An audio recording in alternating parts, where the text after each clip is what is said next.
When Kenya's only former premier, Raila Amollo Odinga, passed away, the country didn't just mourn a political giant, it also opened up a serious legal and financial question that no one saw coming. 1. What really happens to all the benefits he enjoyed as a retired state officer? And 2. Does his widow, Mama Ida Odinga, automatically inherit them? Raila's position as Prime Minister was born out of Kenya's 2008 National Accord. Following the tense post-election crisis, the role itself was unique, half president, half peacemaker, and it officially ended after the 2013 elections when the new constitution scrapped the coalition system. But Parliament wasn't about to forget the man who held that seat.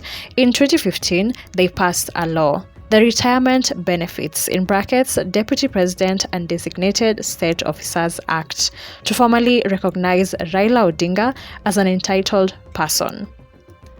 Basically, even though the position no longer existed, Raila was guaranteed the perks that come with being Kenya's former Prime Minister.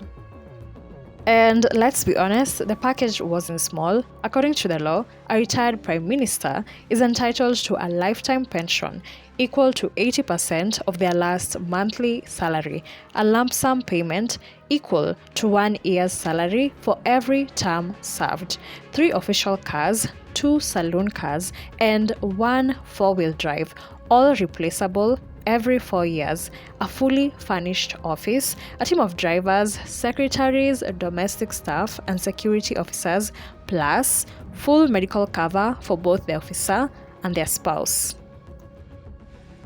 According to government budget documents, the cost of running Raila's official retirement office for the 2025-26 financial year was projected at 63 million Kenya shillings, taxpayers' money, of course.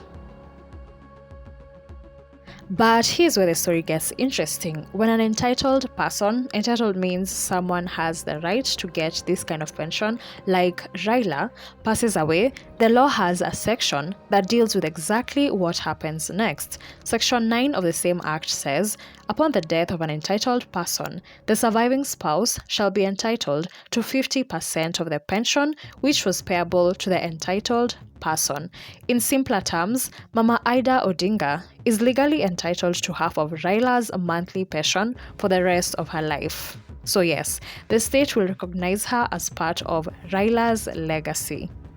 Now here's the shade, because this is where the confusion begins. The act only mentions pension, not the non-monetary benefits. That means Ida might get the money, but not necessarily the vehicles, office staff, or security details that her husband enjoyed.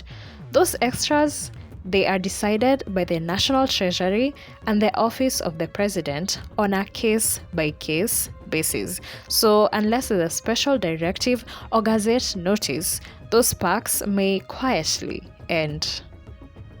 This isn't new. When former President Mwai Kibaki passed away in 2022, his family received their pension allowed by law, but the staff and official office that served him were quietly dissolved soon after the funeral. So a similar outcome is likely for Ida. She'll keep her 50% pension, but the rest of the state-funded operations may fade away.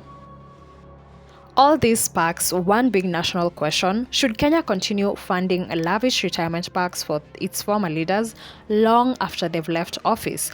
And should their families keep enjoying those privileges when the person is no longer alive?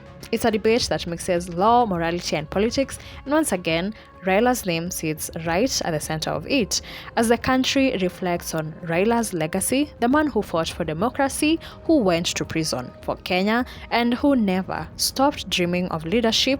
Another chapter quietly unfolds the legal, financial, and emotional journey of Mama Ida Odinga as she carries his name into history. What do you think? Should the benefits extend to widows of leaders, or should the privileges end when the leader passes on? Drop your thoughts below. Let's have a conversation about it. Also, if you enjoyed this video, give it a like, subscribe for more news. If you'd like to advertise with us, reach out to us on Telegram at BNN MarketBot. Catch you next time.